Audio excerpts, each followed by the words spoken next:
Hindi club में फिर से आपका एक बार स्वागत है। ये वीडियो विशेष रूप से बिहार शिक्षक बहाली और बिहार एस्टेट से संबंधित है। हमारे साथ मौजूद हैं आलोक सर। चलिए वेलकम करते हैं आलोक सर का। आलोक सर, स्वागत है आपका हिंदी क्लब में। जी सर, धन्यवाद। आलोक सर, आज आप सचिवालय गए थे, तो सबसे पहले अपडेट बताइए बिहार एस्टेट के बारे में, क्या कुछ अपडेट है वहां से? देखिए, सचिवालय में मैं गया था, लेकिन एस्टेट के बारे में अपडेट यही मिला कि मतलब 7वां चरण जो होगा वो नई नियमावली से होगा, नई नियमावली बनाई जा रही है और ऐसा खुद सेकेंडरी डायरेक्टर ने बताया मुझे। यानी जो नियमावली 2020 है उसके अनुसार ना होके एक नया नियमावली बनाया जा रहा है। नया नियमावली 2021 बनाया जा रहा है। उस नियम या ये कहिए कि 2020 नियमावली में संशोधन हो रहा है। ये संशोधन का स्वरूप क्या है, इसके बारे में उन्होंने कुछ नहीं बताया। स्वरूप के बारे में कुछ नहीं बताया। इसके साथ ही एक न्यूज़पेपर में भी न्यूज था शिक्षा मंत्री का, आपने देखा भी होगा। उन्होंने कहा कि अब जो शिक्षक बहाली होगा उसमें बीपीएससी वगैरह का एग्जाम वगैरह का उन्होंने पैटर्न बताया था। को मतलब जो भी अभ्यर्थी हैं जो एस्टेट पास हैं, तो हमें भी लग रहा है कहीं एक पॉसिबिलिटी ये हो कि बीपीएससी के थ्रू एग्जाम मतलब हो नया, फिर हो सकता है, इसमें भी पॉसिबिलिटी है इस चीज की। मतलब ऐसा कुछ हो सकता है को फिर से कोई दिक्कत होगा। जो अभ्यर्थी क्वालिफाई है, जो शिक्षक बनने का सपना देख रहे हैं, जो सारे चीज है, तो उनका तो सपना धूमिल हो जाएगा। मान लीजिए बीपीएससी को छोटा लेवल पे एग्जाम, क्वालिटी मेंटेन करने के लिए कुछ ऐसा करे, लेकिन अब सवाल है कि जब ऐसा करेगी तो वो पे स्केल वगैरह भी देने का सोचे तब ना। अब बीपीएससी से एग्जाम ही केवल कंडक्ट कर रहे हैं, प्रधानाध्यापक का भी करवा रहे हैं, प्रधान शिक्षक का करवा रहे हैं, अब पे स्केल दे रहे हैं, चाइनीज पे स्केल, तो ये सही नहीं ना है। अब या तो बीपीएससी से करवाइए नहीं, फिर अगर चाइनीज पे स्केल देना है तो, या अगर पे स्केल देना है तो बीपीएससी से कराइए, सब लोग तैयार हैं देने के लिए। लेकिन इसमें क्वालिटी मेंटेन करने के लिए जो भी स्टेप गवर्नमेंट ले, हम लोग तैयार हैं। लेकिन पे स्केल भी तो उसके अनुसार होना चाहिए। हाँ, तो यहाँ पे जो सैलरी है, पे स्केल का जो चर्चा है, तो ये मामला तो फिर से फंसेगा, क्योंकि जो पहले से शिक्षक बने हुए हैं उनकी सैलरी कुछ और हो जाएगी और आप जाएंगे शिक्षक बनेंगे नए पे, आपकी सैलरी कुछ और हो जाएगी। प्रधानाध्यापक अलग इश्यू है, लेकिन गवर्नमेंट कुछ ना कुछ कर रही है नियमावली में चेंजेस, इतना आज का अपडेट है। अब ये एक्यूरेट चेंजेस क्या है ये मुझे जानकारी नहीं, क्योंकि उन्होंने कुछ बताया, बस इतना उन्होंने कहा कि नई नियमावली हम लोग बना रहे हैं। नई नियमावली स्टेटमेंट था उनका कि नई नियमावली हम लोग बना रहे हैं, नई नियमावली बनाया जा रहा है। और उसमें जो है, मुझे तो नहीं लगता कि इस तरह का स्टेप उठाया जाएगा बीपीएससी वगैरह के थ्रू, क्योंकि अगर ऐसा होता है तो फिर वो जो शिक्षक बन के जाएंगे तो उनका जाहिर सी बात है उनका सैलरी कुछ और होगा, और जो पहले से शिक्षक है उनका सैलरी कुछ और होगा, फिर से द्वंद्व हो जाएगा, फिर दिक्कतें बढ़ जाएंगे, तो ये सामने प्रॉब्लम आएगा। कुछ और आपको है, कुछ और सोच रहे हैं, हो सकता है कुछ और टेट स्टेट के मार्क्स का वेटेज देने की बात सोच जी हाँ, ये मामला अच्छा, नियमावली में तो कोई टेट स्टेट का वेटेज का कोई बात वगैरह है नहीं। हाँ, हो सकता है कि ये बदलाव हो, या में भी कहीं सुपर टेट टाइप का हो जाए कोई एग्जाम, ये भी कर सकते हैं। तो अभी कुछ कहना मतलब जल्दीबाजी होगा कि क्या गवर्नमेंट सोच रही है, बट गवर्नमेंट कुछ ना कुछ बदलाव करने जा रही है, ये आप श्योर हो। अच्छा, ऐसे मतलब हिंट्स आपको नहीं मिल रहा है कि जो मामला था ये, मतलब वहां पे जो भी आपका बातचीत हुआ वहां पे ये नहीं कहा गया कि ये जो मामला है मेरिट नॉन मेरिट का है, इसी पे कुछ काम होने जा रहा है? नहीं, उन्होंने बोला कि मेरिट नॉट मेरिट से कोई मतलब नहीं। ये बात उन्होंने फिर से रिपीट किया है। मतलब जो नियमावली नॉट मेरिट से कोई मतलब नहीं, कि नियमावली हम लोग नया बना रहे, कुछ संशोधन हो रहा है। नियमावली नया बना रहे, कुछ संशोधन हो रहा है, लेकिन मामला तो यहाँ पे जो भी मामला फंसा हुआ है आगे के शिक्षक बहाली के लिए स्टेट का, तो वो तो मेरिट नॉन मेरिट का है। हो सकता है उसी को रिजॉल्व करने के पर्पज से कुछ बन रहा हो अभी, लेकिन कुछ भी कहना अभी जल्दीबाजी होगा, अभी जब तक कुछ फ्लोर पे नहीं आ जाता है। लेकिन ये स्पष्ट स्टेटमेंट जो था वो सेकेंडरी डायरेक्टर का था, मेरे से एकदम डायरेक्ट। उन्होंने डायरेक्ट मुझसे कहा कि हम लोग नई नियमावली बना रहे हैं। नई नियमावली बना रहे हैं, तो ये भी तो हो सकता है कि मान लीजिए जैसे पहले से अभ्यर्थी कहते हुए आ रहे हैं कि मेरा स्टेट में ज्यादा मार्क्स हैं और हम मेरिट में है, तो ये भी तो हो सकता है कि मेरिट और नॉन मेरिट का जो झगड़ा है समाप्त करने के लिए जो नियमावली बनेगा उसमें इस चीज को इंक्लूड कर दिया जाए स्टेट के मार्क्स में भी। बट अभी मैं कुछ श्योर नहीं हूँ उसके बारे में भी पॉसिबिलिटी है इसकी भी, और 3 से भाग दे दिया जाए जो आपका प्रशिक्षण है। जैसे में अभी जो नियमावली 2020 है वो आपको वो कहता है बीए बीएड बाई 2 पे है अभी जो नियमावली है।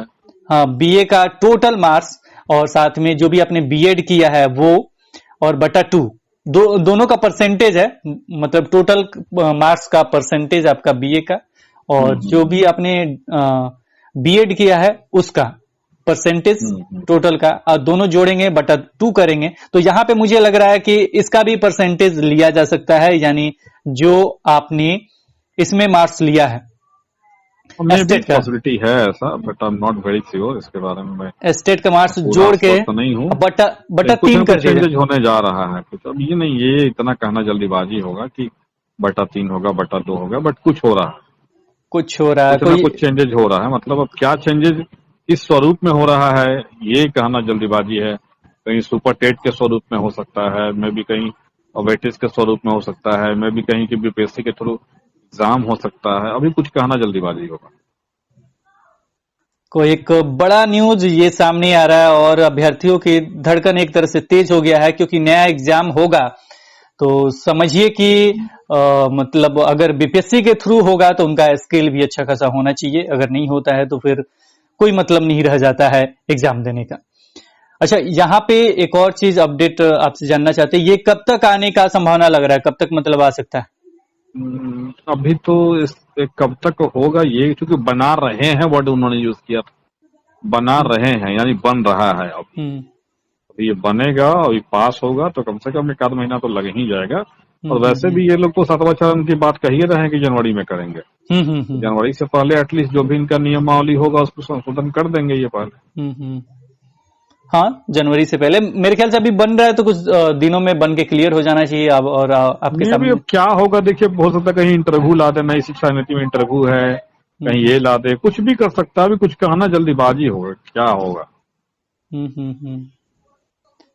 चलिए अब आगे बात को बढ़ाते हैं, और यहाँ पे जो है आप मतलब प्राथमिक का जो अपडेट है उसे भी, अच्छा यहाँ पे इससे पहले एक केस का अपडेट ले लेते हैं। केस का क्या कुछ अपडेट है, जो मेरिट हो या नॉन मेरिट? केस का सर अभी कोई अपडेट नहीं है, कब सुनवाई होगी कुछ भी कहना मुश्किल है।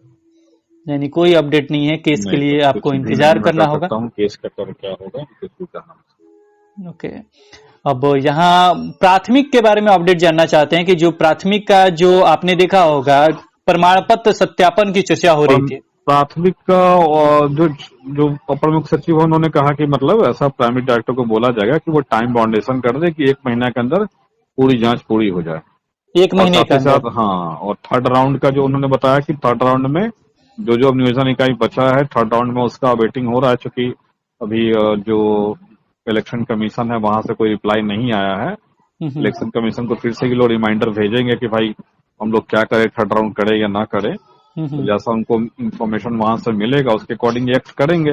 लेकिन 3rd राउंड में उन्होंने बता दी, इतना बात क्लियर कर दिया कि 3rd राउंड में सबका होगा, और इस बार अगर कोई कैंसिल वैंसिल होगा तो सारा जाएगा 7वें चरण। अब वो फिर अब इस बार 3rd राउंड के बाद कोई राउंड नहीं होने वाला, ये तय।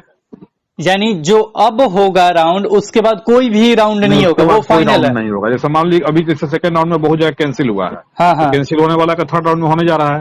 लेकिन अगर 3rd राउंड में ही फर्स्ट बार जहाँ काउंसलिंग हुई, अगर वहां कैंसिल हो जाता तो फिर अब उनका फिर कभी अब नहीं होगा, वो अगले चरण में होगा, ये तय। यानी 7वें चरण में जाके मिल जाएगा। 7वें चरण में वो सीट सारी 7वें चरण में चली जाएगी। अच्छा, एक चीज यहाँ पे और क्लियर कीजिए, जो 3rd राउंड होने जा रहा है यानी 3rd फेज जो होने वाला, चक्र कह रहे हैं उसे, तीसरा चक्र, तो ये जो होने जा रहा है इसमें 11,000 जो सीट है उस पे होगा या जहां जहां सीट बचा है उस पे भी होगा? नहीं, 11 जहां जहां, नहीं समझा मैं आपकी बात। 11 जितना नियोजन इकाई बचा हुआ है, जहां कैंसिल हो गया है या जहां चल रहा है, हाँ, उन सब का होगा, ये कहना था उनका। उन सब का, जैसे में 2 तरह का यहाँ पे बटा हुआ है। एक तो है 11,000 समथिंग है, जहां पे अभी तक काउंसलिंग हुआ ही नहीं है, किसी न किसी वजह से वहां पे रद्द हो गया है। अब कुछ ऐसे जगह हैं, जैसे मान लीजिए कहीं पे चयन हुआ, वहां महिला की सीट खाली रह गया, किसी कैटेगरी का सीट खाली रह गया, ऐसे बहुत सारे जगह है। नहीं, वो उन चीजों पे नहीं बताया उन्होंने बोला कि जहां जहां नहीं हुआ है उसका होगा ना, खाली रह गया वो थोड़ी मैटर है। यानी खाली रह गया वो सीधे इकाई का नहीं हुआ है अभी तक काउंसलिंग, उनका होगा, और जहां रद्द हो गया है उनका होगा, ये उन्होंने कहा। यानी जो सीटें बच गया है वो सीधे 7वें चरण में जा रहा है, और जहां पे रद्द हुआ है, जिस नियोजन इकाई में काउंसलिंग नहीं हुई है वो होगी बस। अब जिस नियोजन इकाई का काउंसलिंग नहीं हुआ, किसी वजह से रद्द हो गया, केवल वहीं का होगा, यानी 11,000 समथिंग जो सीट है वहां पे होगा। 1204 नियोजन इकाइयों में बचा हुआ है, वहां का काउंसलिंग होने जा रहा है। और ये इसका डेट के बारे में अभी तक कुछ क्लियर नहीं है। और डेट के बारे में सर यही कहा जा रहा है कि अब आपको मतलब रिमाइंडर भेजा जाएगा अगर 1-2 दिनों में लेटर नहीं आता है तो उसके बाद जो भी अपडेट होगा उसके अनुसार ये किया जाएगा। हाँ उसके अनुसार वो होगा। और एस्टेट के बारे में जैसे ही कुछ खबर मिले तो हम चाहेंगे आलोक सर की हमें भी जरूर बताया जाए, क्योंकि अभ्यर्थी इस समय बहुत ज्यादा बेचैन होंगे इस वीडियो को देखने के बाद। अभी जो मिलेगा खबर बता दिया जाएगा सर, अभी कोई ऐसा कोई अपडेट है नहीं कि आपको बताए। तो बहुत बहुत धन्यवाद आलोक सर की आज आप इतना समय दिया अपने हिंदी क्लब को। धन्यवाद सर। तो फिर मिलते हैं एक नई वीडियो के साथ, तब तक देखते रहें, बने रहें हिंदी क्लब पे। धन्यवाद, बाय बाय।